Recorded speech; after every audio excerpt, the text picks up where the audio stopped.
أعوذ بالله من الشيطان الرجيم بسم الله الرحمن الرحيم ويوم نبعث من كل أمة شهيدا ثم لا يؤذن للذين كفروا ولا هم يستعتبون. سورة نحل شروع باغی کی پنزم شپگم باب ذکر کېدو آیت 84 نوالا د 113 آیت پوری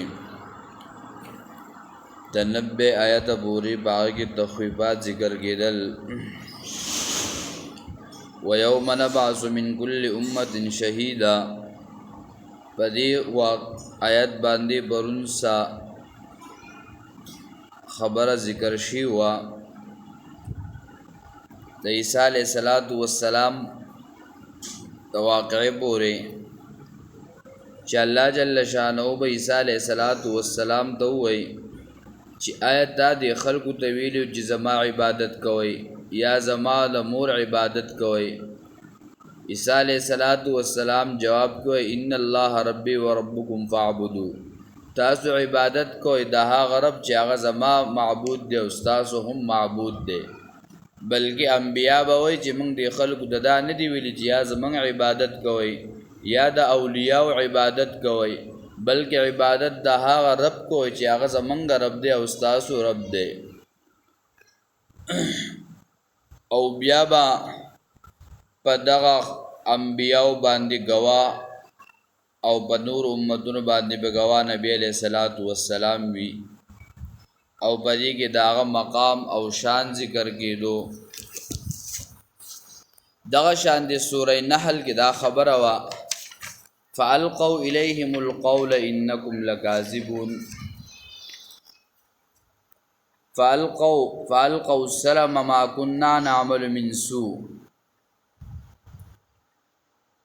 مخکې بکړی دوی درو خبرې چې مونږ خو نو کړی هیڅ قسمه بدی. الله به ولی نه یقینا الله تعالی پوه دی په کارونو چې تاسو کول. یا سوره انعام کی ذکر گئی آیت نمبر 21-22 کی دا خبر ذکر گئی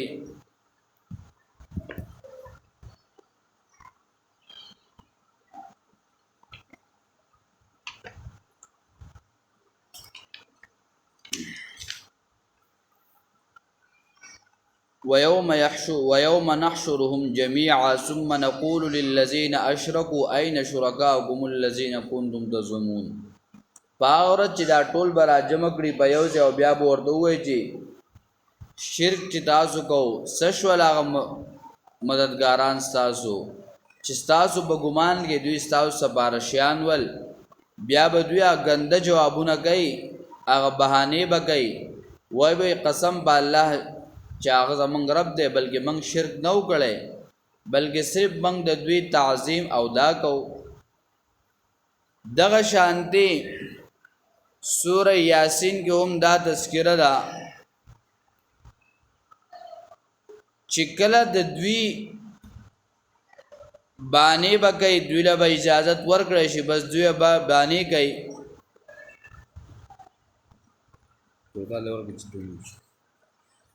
نو دوی به بیا بانې کوي. نو چې کله دوی بانې شروع کی نو دوی ته ابتدا کې اجازت ورکړو، کله به د دوی نه اجازت طلب کوي اجازت به ورته ملاویږي. نو دوی بیا بانې کوي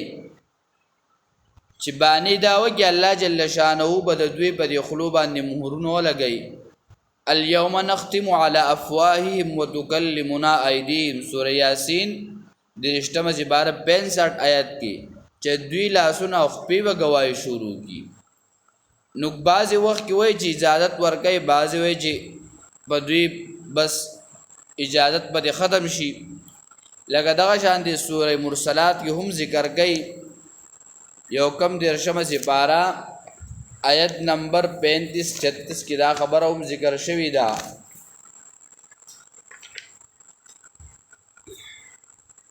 هذا یوم لا ينطقون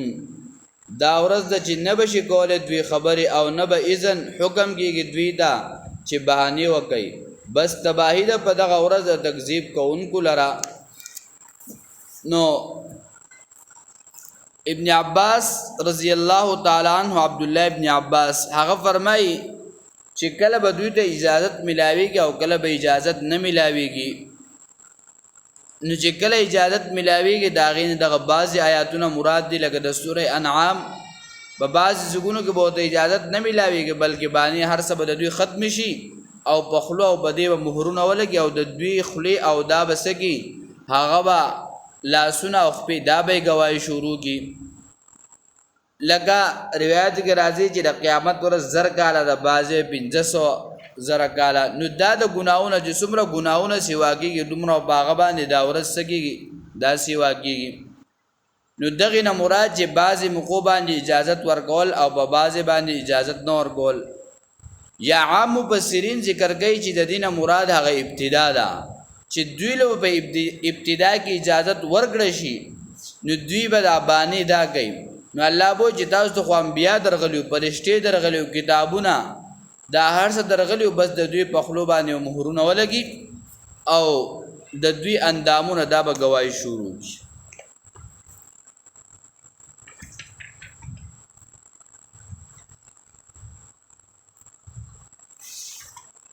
الله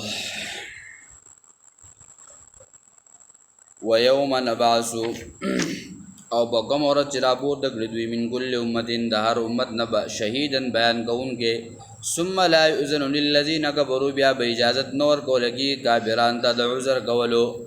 یعنی د عذر د بیانولو لپاره به ورته بیا اجازت نه ورکول کېږي. یا ثم لا یؤذن للذین کفروا بیا به اجازت نشي ورکولی دوی کافرانو ته د هغه ډېرو خبرو. یا ثم لا یؤذن للذین کفروا بیا به اجازت نشي ورکولی دې کافرانو ته چې دوی وایي چې موږ واپس شو دې دنیا ته یا حالت د ګواهي ته یا د هغه اندامونو ګواهي ولا هم یستعتبون او نه به د دوی توبه قبلېدی شي. څه مطلب چې ای ځئ ورشئ عمل وکئ چې الله ستاسو هغه عمل قبول کړي او ستاسو توبه قبوله شي نو په آخرت کې بیا توبه نه قبلېږي. یا ولا هم یستعتبون او نه به دوی هغه سره نه به د دوی هغه ملامتیا قبلېږي نه به بیا د توبه قبلېږي او نه به بیا د دوی هغه ملامتیا قبلېږي هېڅ به نه قبلېږي. وإذا رأى الذين ظلموا کوم وخت چې ویني ظالمان خلق عذاب لره ظلم نه مراد دلته شرک دی د حالات چې کم خلق شرک کوي فلا يخفف عنهم نسبک نو نه به شي سپکېدی د دوی نه ولا هم ينظرون او نه به دوی ته مهلت ورکېدی شي. یعنی روایت کې خو چې راځي د ابو طالب صاحب د ټول نه کم عذاب دی نو مطلب دا دی چې کم عذاب د چا لپاره مقرر شوی نو په هغې کې به سپکوالی نه راځي نو اعتراض ختم شو. او دویمه خبره دا ده چې هلکه دته وایي داخل چې دی وایي چې هلکه اوس نن داخل دی وایي چې نه شپږ ورځې نه په هغې کې بیا څه مهلت نه چې کله ووایي داخل چې بس داخل به شي. او دویم دا چې کله دوی داخل چې بس دغه عذاب به پې همیشه او دایمي په هغې کې بیا کموالی دا نه راځي بس زیاتېږي به او دغه عذاب به همیشه وي.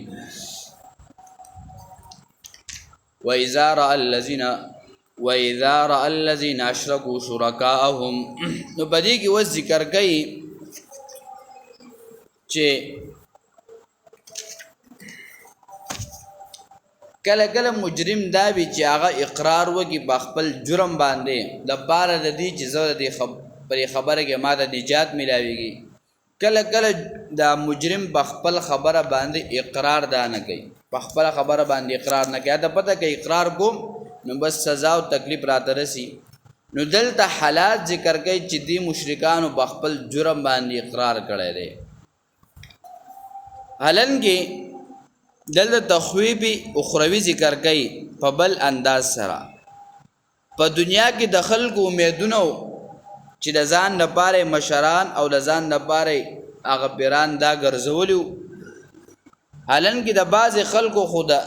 د دې پورې هم سوچ دی چې بس دا د جنت ټکټ دی چې د ما ته ووایي نو بس زه به ځمه او د الله سره شریکان جوړ کړي ټول انسانان به قیامت کې هر انسان به د خپل ګناهونو مطابق په خولو کې سر ډوبي په دنیا کې وګوره په انسان باندې خوله د سر د طرف ناراضي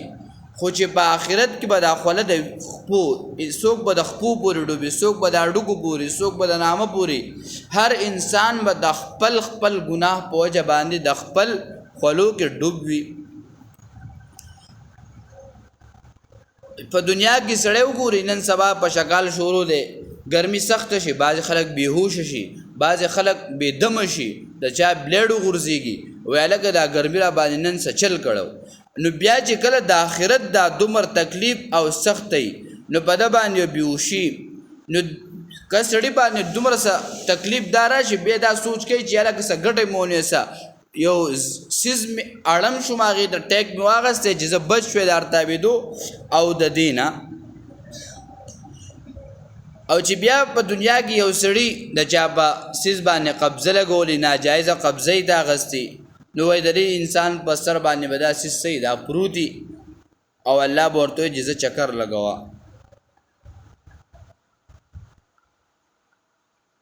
یا په دنیا کې نیکان خلق ول اغوی خپل زندګۍ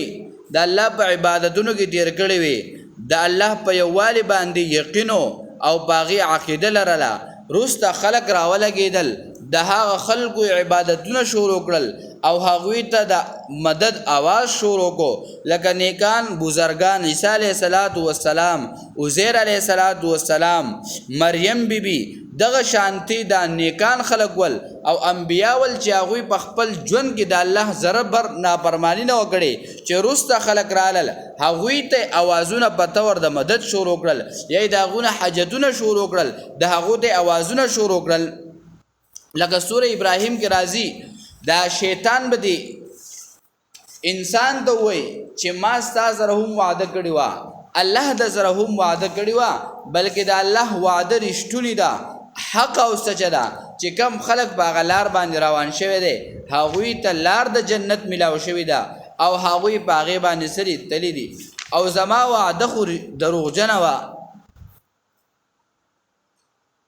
نو نه تاسو مددگار یم نه تاسو زما مددگار یې بس راځي په دې جهنم کې ویو صبر وکونو دا بیا د الته شیطان سي الفاظي چې بس دلته به صبر کو نور زمنګ د پاره اسيوم سنشتا نو دغه شانتي دا معبودین باطلا دوی بیا الته په قیامت کې انکار کوي چې کوم خلقو د دوی تابعداري کوله پاغوی بس روان شي ول او داغو اتباع کولا چې آیا چې دوی موږ د سوې بس دا حق او سچ دي موږ به د دوی اتباع کو الان کې د قران او حدیث په مقابله کې د یو سړي اتباع کول د یو مشر اتباع کول په یو مشر بس روانېدل نو دوی دا اتباعګانې او د دوی دا روانېدل الته به دوی د دینه سي بیزاره بوي هغه به وایي چې موږ بخپل ځان نشو بچ کول نو تاسو څنګه بچکو نو په دې باندې ګڼ شي آیاتونه په قران کریم کې موجود دي سوره بقره کې الله پاک 166 آیات کې دا خبره ذکر کړي په دیمه سپاره کې استبرأ الذين اتبعوا من الذين اتبعوا ورأوا العذاب وتقطعت بهم الاسباب کله چې بیزاری وکي هغه خلق چې تابعداري کړی شي یعنی هغه مشران دا کسانو چې تابعداري کړی و ورأه العذاب او دوی به ویني عذاب لرا وتقطعت بهم الاسباب او پرې بکړی شي ختم بشي د دوی هغه تعلق د یو بل سره چې کم سړی د بل اتباع کړی و تابعداري کړی و وای په قیامت کې به د دوی دا تعلق تس نشي دا به ختم شي دوی به یو بل هیڅ پیدا نشي ورکوله دوی به دیو بل د بیزاره اعلان کوي او مخکې الله وقال الذين اتبعوا لو ان لنا كره او وایبا تابعداران د دوی ارمان چې منګ لرا دوباره تلوي دنیا دا نو جدای به کړو منګ د دوی نه لکه څنګه چې دوی جدای وکړه زمنګ نه په قیامت کې به دوی د خپل متبعینونه یعنی د دې مریدانو نه انکار کوي جدای براءت به دي کوي نو دوی به وای دا کم کشران دا کارټونان چې دي دوی به وایي که موږ ته پته موږ او یا موږ دوباره دنیا ته لاړې موږ به د دوی نه بیزاري وکړو څنګه چې دوی زموږ د نن بیزاري کړې ده او نن دوی زموږ د براعت اعلان کړی دی خو هلته بیا د براعت اعلان نه وي دغه شانتي قرآن کې الله پاک ذکر کوي سوره اعراف اتمه سپاره کې 38 نمبر آیات کې دا خبر ذکر کوي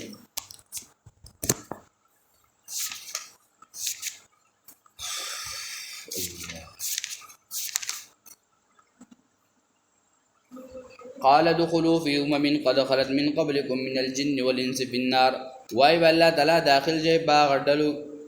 پاغا ډلو کې چې تیر شوی د دینه مخ کې ستاسونه د جنات او د انسانانو نه پینار په اور کې کله چې داخل شي ډله لعنت بګوي په ملګرو خپل باندې تر دې چې کله یو ځای شي پاغي کې ټول وای باغ رستنی خلق د دوی مریدان په بار دا مخکینو پیرانو کې اے رب زمونږه دې کسانو بلاری کړي ومنګ لرا نو ورګې دوی لرا عذاب دچن د دې ورنا قال لكل ضعف ولكن لا تعلمون وبو الله تعالی هر یو لره دچن عذاب دی لیکن دوی نه پوي لیکن نه پوي غي تاسو اے وای چې الله دوی موږ بلاری کړیو بس دوی له دچن عذاب ورګي الله بوینه چې دوی له هم دچن دي تاسو له هم دچن دي تاسو د دوی په لار باندې روان شوي تاسو د دوی اتباع کولا تاسو د دوی په لار باندې روان تاسو د دوی کارټونان وي سرګرم کارټونان تاسو د دوی وي د دوی د پاره د مردابات आवाज چغي تاسو وستي الله بو چې تاسو هم داخل شې دي جهنم او دوی له عذاب دي نو تاسو له عذاب دي دا شانتي سوره یونس کې هم الله ذکر کوي یو لسمه سپاره 28 نمبر آیات کې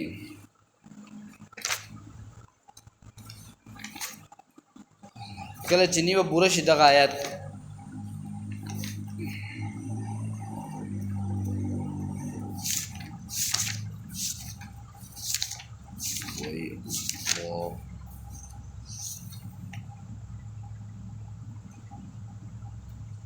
ويوم نحشرهم جميعا ثم نقول للذين اشركوا مكانكم انتم وشركاؤكم فهاورت راجو بکړو موږ دې ټول لرا بیا به ها کسان ته چې شرک کړل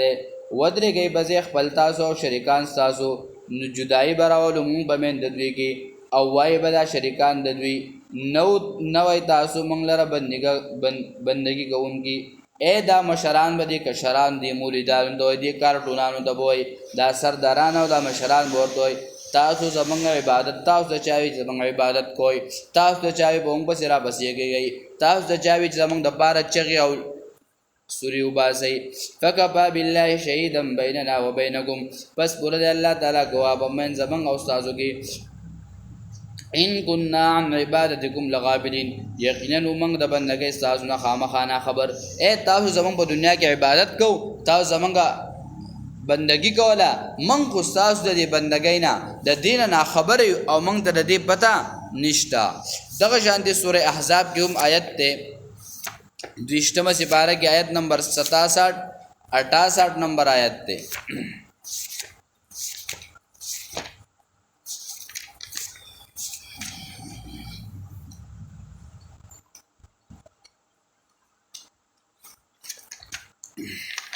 یوم تقلب وجوههم فی النار یقولون یا لیتنا اطعنا الله واطعنا الرسول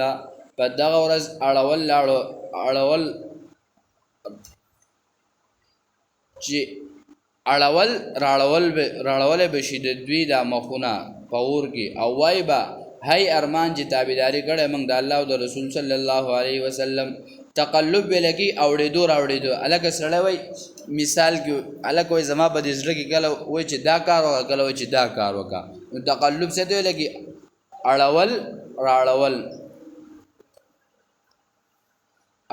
راړول بشي مخونه د دوی پور کې او وای بدوی هاي ارمان چې تابعداري کړه موږ د الله او د رسول صلی الله علیه وسلم چې کله د دوی د مخونه راواړول شي دوی بیا سوې کاش چې موږ تابعداري کړه د الله احکامات منلې کاش چې موږ تابعداري کړه او د نبی علیه الصلاۃ والسلام تابعداري کړه وای بدوی ربنا ای رب زمنګا ان اطعنا سادتنا یقینا من تابعداري کړي و دا غسر درانو خپلو وکبرانا دا غټانو خپلو فازلون السبيل چې گمراه کړي من دا غل حق لارینا اے من خدا غ مشران خپلو دا غ کبرا خپلو دا غي تابعداري کړي و من دا غ لار حق نه ګرځولیو لار د حق د قران دا غي نه ګرځولیو ربنا ای رب زمنګا اتيهم زيفين ورګي دوی ته دچن عذاب دو چند عذابنا ورگی اے رب زمانگا ورگی دوی تا دو چند عذابنا ولعنهم لعنن کبیر او لعنت اکڑی بدوی بانی لعنت لوئی اے بقیامت کی بوئی چا اللہ دوی دو چند عذاب ورگی او بدوی بانی لعنت وگی چی پا آخرت کی وی پا دنیا کی ولی نے چی دغا لیڈر گمراہ باغ بس روان وی گمراہ مشر بس روان وی گمراہ پیر بس روان وی پا آخرت کی جگہ عبادی چی اللہ لعنت پیو کا اللہ لعنت پیو لے گا لعنت پی لے گے نو پا دنیا کی بھی لعنت بولے گا پا دنیا کی بھی خپل لعنت وایا او دا حقت دا لاری نرو گردانی وگا دا قرآن دا سنت لاری تراشا دا نیغ لار دا دا ہدایت لار دا او دا تابداری لار دا او دا جنت لار دا دغ شانتی قرآن سورہ مومن سلیرشتم سپارہ کے 47-48 نمبر آیت کے اللہ ذکر کئی سورہ سبا آیت نمبر 31 کے وقال الذين كفروا لن نؤمن بهذا القرآن ولا بالذي بين يديه وإذا كافران جهچر ایمان راوړم په دې قرآن او نه بها کتابونو چې دینه مخکړي کافر بسوي نه موږ په دې قرآن کې ایمان راوړو او نه په هغه کتابونو چې هغه د دین سره مخکړي ولو ترى اذ الظالمون موقوفون عند ربهم او چې ویني دوی هغه وخت ظالمان چې ودرول شي پنځ درب د دوی اے چې کله دوی ودرول شي بس دوی بیا غویني يرجع بعضهم الى بعض القول وغرزي بعض د دوی بعضو دا نو بیا به دوی یو بل دوی لکه مثال داسې دی چې د ماشومان غویمي وږي یا په سکول کې مدرسه کې نو چې استاد د بوزه کله دا کار دی ولي وکړو نو یی په بل لاړ بل په بل راوي دا دو کو نو دغه شانتي دا خلک په قیامت کې یو بل ته بیا نسبتونه کوي یقول الذين استضعفوا للذين استكبروا نو جواب ورګه کسان چې کمزوري ګڼل شي دي یعنی هغه مریدان کارټونان للذين استكبروا کسان د جلوي ګڼل لولا انتم لكنا مؤمنين کچری نوې تاسو نو موږ کلک مؤمنانو بیا بخپل مشرانو ته خپل سردارانو ته بسوي ک تاسو نوې نو موږ باخه مؤمنانو خو تاسو بلار روان شو زګه موږ داسې شو نو سب وای باغ مشران د دوی هغه کسان ته چې کمزوري کړی شیو انحنو صددناکم ایا نو موږ من کړی وای تاسو د هدایت نه بعد از جاءکم رسد اغنا بل کنتم مجرمین چې تاسو تراغله بلکې تاسو وای مجرمان از جاءکم بل کنتم مجرمین رسد اغنا چې تاسو تراغله بلکې تاسو وای مجرمان اے وای تاسو منګه من کړو د هدایت نه نو هدایت نه تاسو کوم نه کړو چې کله د مانځ ټیمو د دغه ټیمو بس تا بخپل دیره کې کینول اجلاسونه دي شروع کړو نو چې کله د مانځ نو بیا په قیامت کې سوچ ته هم نه من کړي نو شپه ورځ خدای لپاره تا یو کړو لارې او دا کوسي خو تا بندول چې غي باسلې بس منډي تړډي دیواله په قیامت کې بیا ارمان افسوس کې خود دغه چاله سور کول نشي وقال الذين استضعفوا للذين استكبروا من مكر الليل والنهار وای با کسان چې کمزوري شي دا کسان نه چلوي کړي بلکې من کړي منګلرا مکر الليل والنهار د دعوت ساسو د شپې او د ورځې کله چې تاسو موږ د بیان کو ان نکفر بالله چې کفر وکړي په الله تعالی نو د شپې او د ورځې هغه ټول هر څه وراله ګډ کړو شپه ورځ نو خو بس یو आवाज او چغه وا چې بیا به مسلط چې بیا وي ګرانی راغله بیا وي دا راغله نو دا بخامه غره د ستاد عمل وجره چې تا بس منډي والے په یو په تعویدی بس ودا سر زمون ډیر خلیټر راغله نو بیا الله قیامت کې ودا سي چې وباسي چې څوک د چا تابعداري وکي بس قیامت کې باغوي دغه عمل ملاويږي نو دغه شانتي آیت سورہ مومن سلیرشتم سپارہ 47-48 سورہ احقاب آیت شپگشتم سپارہ 5 او شپگم آیت کې دا تذکری شوی دی چې کم خلق په دنیا کې خلاصه د آیت دا چې کم خلق په دنیا کې د چا تابعداري وکړه او د الله او د رسول نه بغیر طریقه باندې باغوي بسر روان شول قیامت کې به دوی دا غیر د بیزاره اعلان کوي چې منګ بلکې من خو ځان نه محتاج یو من ته ځان نه تکلیف دی علما ذکر کوي وای په قیامت په ورځ به دا بچه دا مور پلار به هر یو وای چې بس زما دا ټول خاندان جهنم ته لاړې خو چې زبد شوې ما ته یو نیکی چاره کړه او زما دا ټول خلک د جهنم ته لاړې نو الته به هر سړی خپل ځان د پاره نیکی لټي نو طالب سنې کی درګي نو الله دې موږ د عمل صحیح توفیق اللهم ربنا آتنا في الدنيا حسنه وفي الاخره حسنه وقنا عذاب